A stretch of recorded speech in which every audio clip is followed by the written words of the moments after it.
Welcome to 95 news. ప్రతిక్షణం ప్రజాక్షేమం కోసం బులెటిన్ల ముందుగా హెడ్లైన్స్ చూద్దాం. రాష్ట్ర వ్యాప్తంగా కురుస్తున్న భారీ వర్షాలు, రికార్డు స్థాయిలో వర్షపాతం నమోదు.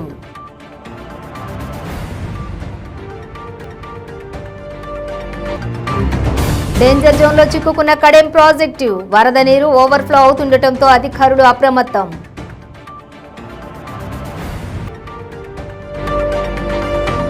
ఏపీలో మహిళల అదృశ్యంపై స్పందించిన డీజీపీ రాజేంద్రనాథ్ రెడ్డి, కొంతమంది 30,000 మంది అదృశ్యమయ్యారని తప్పుడు లెక్కలు చెబుతున్నారని ఆగ్రహం. సురక్షితంగా బయటపడ్డ జయశంకర్ భూపాలపల్లి జిల్లా మోరంచపల్లి గ్రామస్తులు, హెలికాప్టర్ ద్వారా కాపాడిన రెస్క్యూ సిబ్బంది. డీటెయిల్స్ చూస్తే రాష్ట్ర వ్యాప్తంగా భారీ వర్షాలు కురిశాయి. మునిపెన్నడూ లేని రీతిలో తెలంగాణలో రికార్డు స్థాయిలో వర్షపాతం నమోదైంది. తెలంగాణ చరిత్రలో అత్యంత భారీ వర్షపాతాలు నమోదవుతున్నాయి. ములుగు జిల్లా వాజేడులో గత 2013 జూలై 19 తర్వాత తిరిగి గడిచిన 24 గంటల్లో 51.5 సెంటీమీటర్ల వర్షపాతం పడింది. గత 24 గంటల్లో ములుగు జిల్లా వెంకటాపురం మండలం లక్ష్మీదేవిపేటలోని 64 సెంటీమీటర్ల వర్షపాతం పడింది. గత 24 గంటల్లోనే రాష్ట్రంలోని 35 ప్రాంతాల్లో 20 సెంటీమీటర్ల పైన వర్షపాతం నమోదు. 200 కేంద్రాల్లోని 10 సెంటీమీటర్లకు పైగా వర్షం కురిసింది. మొన్న నిజామాబాద్ జిల్లాలోని 45 సెంటీమీటర్ల వర్షపాతం నమోదైంది.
కడెం ప్రాజెక్టు డేంజర్ జోన్లో చిక్కుకుంది. ప్రాజెక్టు మీద నుండి వరద నీరు ఓవర్ఫ్లో అవుతుండటంతో అధికారులు అప్రమత్తమయ్యారు.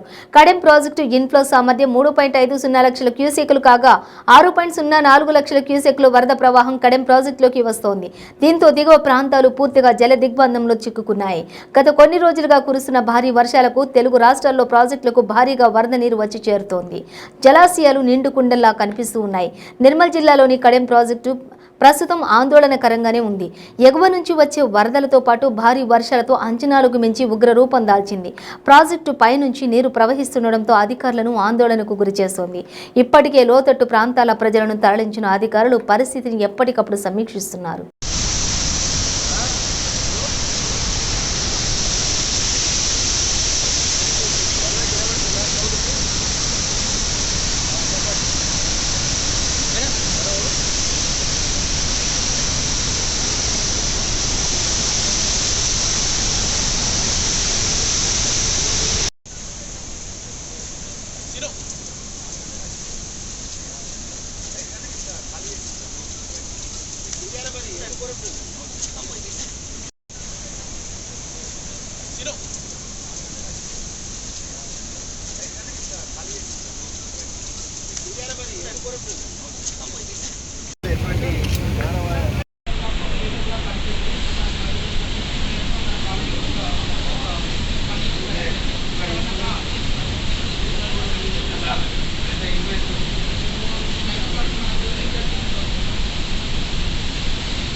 తొమ్మిది గంటలకు వచ్చినటువంటి ఇంట్లో 2,59,000 ఇంట్లో ఉంది. 2,59,394 ఇంట్లో వస్తుంది. అవుట్లో 2,36,000 అవుట్లో ఉంది.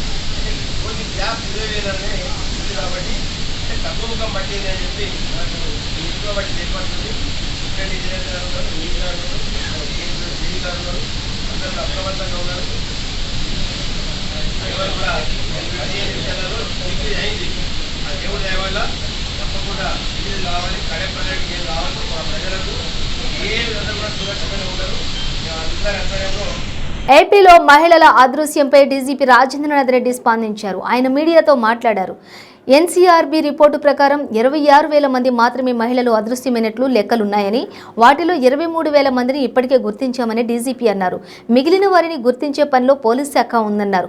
వివిధ కారణాలతోటి మహిళల అదృశ్యమైనట్లు తేలింది. కొందరు తెలియకుండా 30,000 మంది అదృశ్యమయ్యారని లెక్కలు చెబుతున్నారని, రాష్ట్రంలో గంజాయి అరికట్టడానికి ప్రత్యేక చర్యలు చేపట్టామన్నారు. గత ఏడాది విశాఖపట్నంలో 7,000 ఎకరాల్లో గంజాయిని ధ్వంసం చేశామన్నారు. రాష్ట్రంలో ఏ చిన్న సంఘటన జరిగినా కూడా గంజాయికి లింకు పెట్టడం సరికాదన్నారు. యాక్చువల్గా it's not 30,000 as being claimed. NCRB స్టాటిస్టిక్స్లోనే ఉంది అది. I don't know how they are reading and able to tell like this. 26,000 and ఆర్డ్ పోయినది అది కరెక్ట్. అంటే 3 సంవత్సరాల కాలంలో, అంటే 2019 నుంచి 2021 డిసెంబర్కి కాను ఎన్సీఆర్బీ స్టాటిస్టిక్స్ ఏం చెప్తున్నాయంటే 26,000 మంది దరిదాపు మహిళలు మిస్ అయ్యారు. మహిళలు, పిల్లలు, అంటే లెస్ దాన్ 18లో ఉన్నవాళ్ళు, మోర్ దాన్ 18 ఇయర్స్లో ఉన్నవాళ్ళు మిస్ అయినట్టుగా ఎన్సీఆర్బీ స్టాటిస్టిక్స్లోనే ఉంది ఇది. ఓకే, అయితే దాన్ని మరి 30,000 ఈ విధంగా ఇస్తున్నారు. సో దానికి కారణం కూడా ఉంది. అంటే 2019 ముందు కంటే ముందు సంవత్సరాల్లో 3 సంవత్సరాల్లో ట్రేస్ కాని యొక్క మహిళలు, అంటే రిపోర్ట్ అయిన కేసుల్లో నుంచి కేసులు సాల్వ్ చేయగా మిగిలిపోయిన మహిళలు 1,542 2009 బిగినింగ్లో ఉన్నాయి. వాటిని కూడా ఈ 3 సంవత్సరాల్లో అదృశ్యమైన వాటితో కలిపారు. దెన్ ఎవ్రీ ఇయర్ ఆ విధంగా కలపడం వల్ల దాదాపు 4,000 కేసులు ఎక్స్ట్రా మనకు కనపడుతున్నాయి. యాక్చువల్గా అయితే 1,542 ఆ రోజు మిస్ కాగా, ఈ సంవత్సరాల్లో 3 సంవత్సరాలు మిస్ అయిన వాళ్ళ సంఖ్య 24,000 అయితే మొత్తం కలిపితే 26,000 అనేది కరెక్ట్. అయితే దాంట్లో 23,400 ట్రేస్ కాగా మిగిలిపోయిన వాళ్ళ సంఖ్య 2,705. ఇదే అక్కడ ఉంది, ఎన్సీఆర్బీ స్టాటిస్టిక్స్లో ఉంది. ఐ డోంట్ నో దీనిపైన వేరియస్ వ్యూస్ ఎందుకు ఇస్తున్నారో కొంత అర్థం కావడం లేదు. ఓకే, అవి జాగ్రత్తగా చూసుకోండి. ఎవరైతే ఈ విధంగా చెప్తున్నారో, మేము చెప్పినవన్నీ కూడా నేను కూడా అక్కడి నుంచి చదివే చెప్తున్నాను. ఓకే, ఏదైనా కూడా డిఫరెన్స్ ఎవరైనా కూడా పాయింట్అవుట్ చేస్తుంటే they should account for it. Yes, majority reasons ఏంటంటే basically due to so many reasons. మహిళలు, తర్వాత వీళ్ళగా చిన్నపిల్లలు కూడా వేరే పిల్లలు ఇంట్లో నుంచి వెళ్ళిపోవడం జరుగుతూ ఉంటుంది. ఒకటి సామాజిక ఘర్షణ, ఇంట్లో పెద్దలతోనూ వాళ్ళతోనూ వచ్చిన విభేదాల కారణాలు ఉంటాయి. ఎగ్జామినేషన్స్ ఫెయిల్యూర్ కావటము, తర్వాత కొంత attract towards young men, so కొంత లవ్, వీటితో కూడా బయటికి వెళ్ళిపోవడం. అయితే కొంతకాలం తర్వాత వీళ్ళంతా వెనక్కి రావడం జరుగుతుంది. అందువల్లనే 26,000 మొత్తం ఉంటే 2019 నుంచి పాత సంవత్సరాలు కూడా కలిపినవన్నీ తీసుకుంటే 26,000 అండ్ ఆర్డ్లో మనకు 23,000 మంది వెళ్ళిపోగా 2,700 మిగిలారు. అది డిసెంబర్ 2021. ఈ సంవత్సర కాలంలో మళ్ళీ తీస్తే వాళ్ళు కూడా ఎన్నికొచ్చి ఉంటారు కొంతమంది. ఓకే, ఆ విధంగా కొంత ఫిగర్ వేరియేషన్ వస్తూ ఉంటుంది. జయశంకర్ భూపాలపల్లి జిల్లా మొరంచెపల్లి గ్రామస్తులు అందరూ కూడా సురక్షితంగా బయటపడ్డారు. వరదల్లో చిక్కుకున్న 6గురిని హెలికాప్టర్ ద్వారా రెస్క్యూ సిబ్బంది కాపాడారు. 2 హెలికాప్టర్లు, బోట్ల ద్వారా గ్రామస్తులను రక్షించారు. సహాయక చర్యల్లో 2 హెలికాప్టర్లు పాల్గొన్నాయి. 6 ఫైర్ డిపార్ట్మెంట్ బోట్లతో కూడా గ్రామస్తులను రక్షించారు. గ్రామం మొత్తాన్ని కూడా ఖాళీ చేయించారు.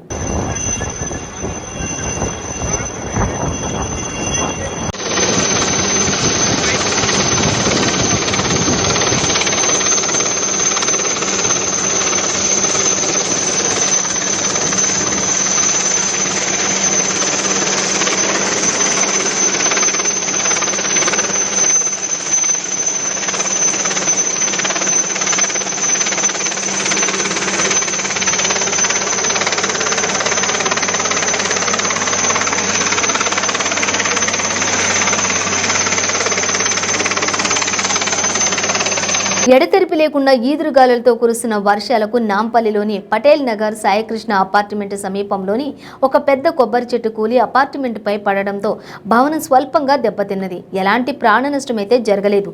సంఘటనా స్థలానికి చేరుకున్న ఎన్డీఆర్ఎఫ్ సిబ్బంది భారీ వృక్షాన్ని తొలగించారు.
మాదిగ రిజర్వేషన్ పోరాట సమితి అన్నమయ్య జిల్లా అధికార ప్రతినిధి మదనపల్లికు చెందిన ఎర్రమారపల్లి రవి మాదిగను నియమిస్తూ ఎంఆర్పీఎస్ జాతీయ అధ్యక్షులు డాక్టర్ మున్నంగి నాగరాజు మాదిగ ఉత్తర్వులను ఇచ్చారని ఎంఆర్పీఎస్ నాయకులు తెలిపారు. మదనపల్లి ప్రెస్ క్లబ్లోని సన్మాన కార్యక్రమాన్ని నిర్వహించారు. ఈ సందర్భంగా వారు మాట్లాడుతూ రవి 4 సంవత్సరాలుగా ఎస్సీ వర్గీకరణ చట్టబద్ధత సాధన కోసం జరుగుతున్నటువంటి ఉద్యమంలో కూడా కీలక పాత్ర పోషిస్తున్నారని తెలిపారు. ఈయన సేవలను గుర్తించిన ఎంఆర్పీఎస్ ముఖ్య నాయకులు తొలిసారిగా మదనపల్లి పట్టణం ఎంఆర్పీఎస్ యువజన అధ్యక్షులుగా నియమించారని 2 ఏళ్ల పాటు ఈ పదవిలో కొనసాగుతూ పట్టణ, నియోజకవర్గ, జిల్లా స్థాయిలోని ఎస్సీ వర్గీకరణ కోసం అనేక పోరాటాలు, ఉద్యమాలు, ధర్నా, రాస్తారోకోలు నిర్వహించారని చెప్పారు. రవి ఉద్యమ స్ఫూర్తిని గుర్తించి జిల్లా అధ్యక్ష బాధ్యతలు ఇవ్వడం జరిగిందన్నారు.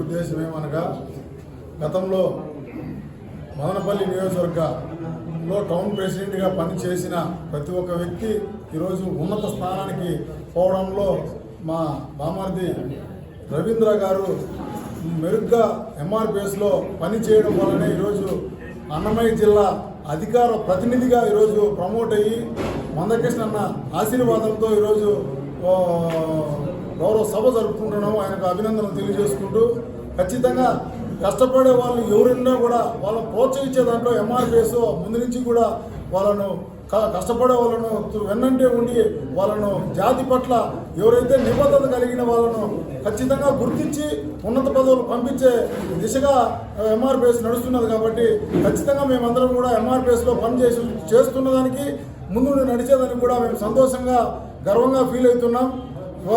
మందకృష్ణ మాదిగ గారి ఆదేశాల మేరకు మేము పనిచేయడానికి ఏబిసిడి వర్గీకరణకు ప్రతినిధిగా నన్ను ప్రకటించి నాపై ఉన్న ఈ యొక్క నమ్మకాన్ని ఒమ్ము కానివ్వకుండా నా జాతి పట్ల నా జాతిని అభివృద్ధి స్థాయిలో తీసుకొని పోయి నా జాతి ప్రజలను అమేకం చేసుకుంటూ నాకు ఇచ్చిన ఈ బాధ్యతలు నెరవేర్చుకుంటూ ముందుకు నడిచే భాగంగా ముందుకు వెళ్తాననేసి ఈ సభముఖంగా తెలియజేస్తూ ఏదైతే బిడ్డల భవిష్యత్తు కోసం పోరాడుతున్న మాన్యశ్రీ మందకృష్ణ మాది గారు తలపెట్టిన ఎస్సీ వర్గీకరణ పట్ల మా వంతు సహాయ సహకారాలు మా జాతి గ్రామ పరిస్థితిలో ఉన్న మా జాతినంతా కూడా అమేకం చేసుకుంటూ మేలు కొలుపుకుంటూ ఏదైతే ఎస్సీ వర్గీకరణ కోసం రేపు జరగబోవు జాతీయ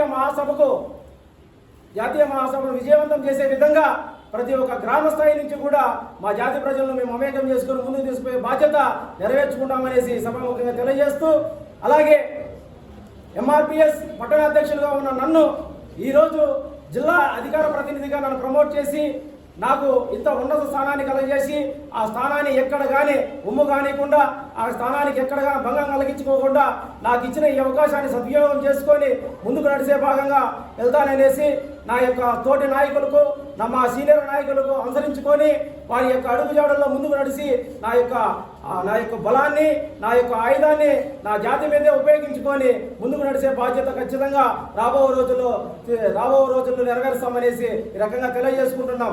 భద్రాద్రి కొత్తగూడెం జిల్లా అశ్వారావుపేట నియోజకవర్గం వ్యాప్తంగా ఎడతెరిపి లేని భారీ వర్షం కారణంగా వాగులు వంకలు పొంగి పొర్లుతున్నాయి. ఉధృతంగా ప్రవహిస్తున్న అంకమ్మ చెరువు అలుగు వేసింది. ఇక వాగుదొడ్డిగూడెం వద్ద వాగు రోడ్డెక్కి ప్రవహిస్తోంది.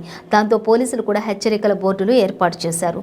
గుబ్బలమ్మ మంగమ్మ ఆలయాన్ని వరద ముంచెత్తింది. అధికారులు కూడా దారులను మూసేశారు.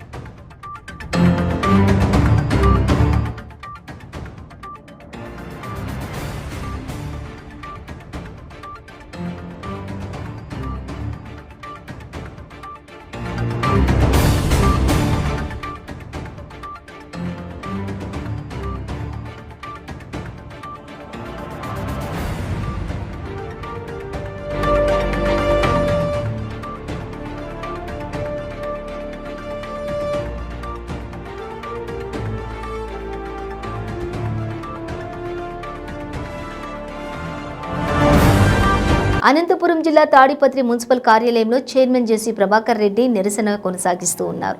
కౌన్సిలర్లతో కలిసి మున్సిపల్ కార్యాలయంలోని భోజనం చేసిన జేసీ ప్రభాకర్ రెడ్డి అక్కడే నిద్రిస్తున్నారు. మున్సిపల్ కమిషనర్ తీరును నిరసిస్తూ 5 రోజులుగా టీడీపీ కౌన్సిలర్లు ఆందోళన చేపట్టారు. టీడీపీ కౌన్సిలర్ల నిరసనను మున్సిపల్ కమిషనర్ పట్టించుకోకపోవడంతో టీడీపీ కౌన్సిలర్ల ఆందోళన కొనసాగుతూనే ఉంది. మున్సిపల్ కార్యాలయానికి కమిషనర్ వచ్చేంత వరకు ఇక్కడి నుంచి కదిలేది లేదని చైర్మన్ జేసీ ప్రభాకర్ రెడ్డి తెలిపారు.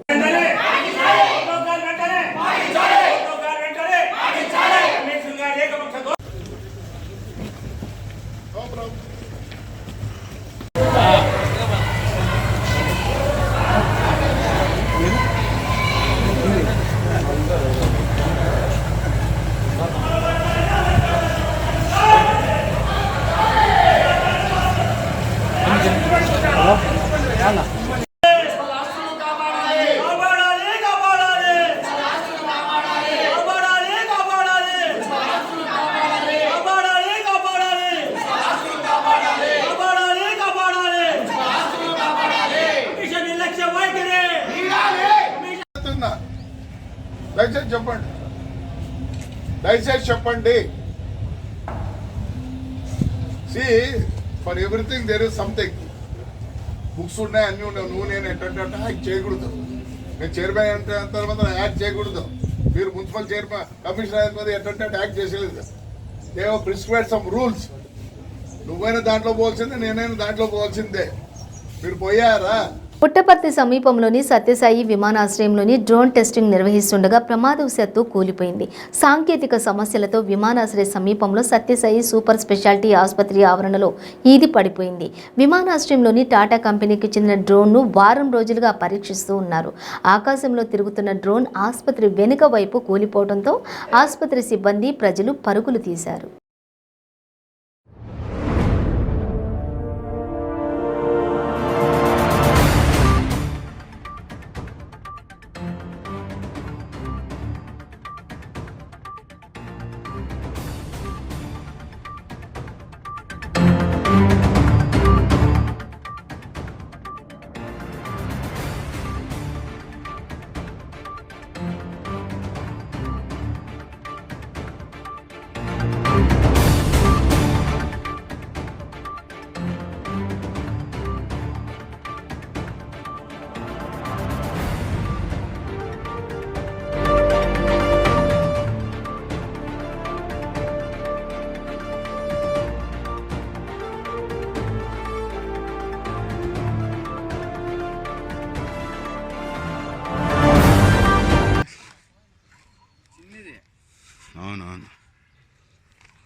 వెళ్తుందమ్మా పెట్రోల్. సిద్దిపేట జిల్లా హుస్నాబాద్లోని ఎడతెరిపి లేకుండా భారీ వర్షం కురుస్తోంది.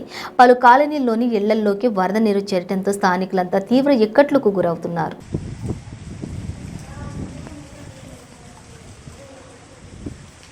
అది బాగా మునిగింది. నూక్త పోదా అన్న కారు? అవునా నూక్త పోదా కారు ముంగడికి?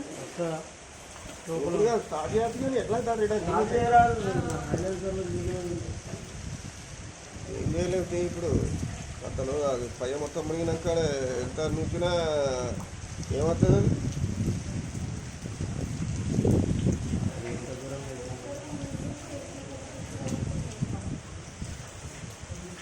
ఇంతకుముందే మొత్తం ఇది వచ్చిందా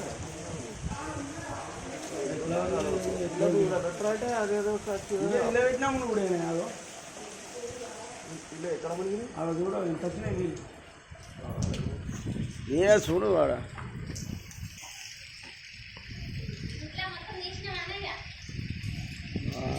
మేము 2 కార్లు అవుతున్నాయి.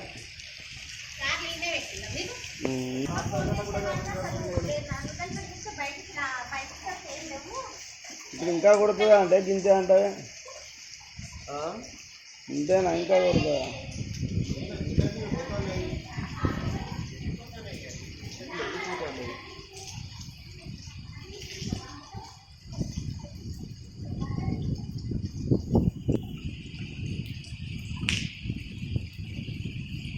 దగ్గర కొత్త కారు అది దాపు ఇక్కడ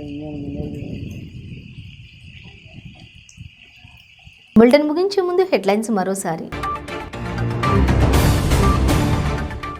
రాష్ట్ర వ్యాప్తంగా కురుస్తున్న భారీ వర్షాలు, రికార్డు స్థాయిలో వర్షపాతం నమోదు.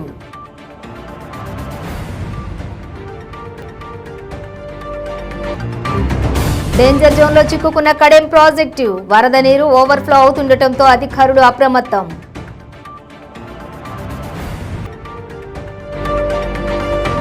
ఏపీలో మహిళల అదృశ్యంపై స్పందించిన డీజీపీ రాజేంద్రనాథ్ రెడ్డి, కొంతమంది 30,000 మంది అదృశ్యమయ్యారని తప్పుడు లెక్కలు చెబుతున్నారని ఆగ్రహం. సురక్షితంగా బయటపడ్డ జయశంకర్ భూపాలపల్లి జిల్లా మోరంచపల్లి గ్రామస్తులు, హెలికాప్టర్ ద్వారా కాపాడిన రెస్క్యూ సిబ్బంది. ఇవి బులెటిన్ డీటెయిల్స్. చూస్తూనే ఉండండి 95 న్యూస్.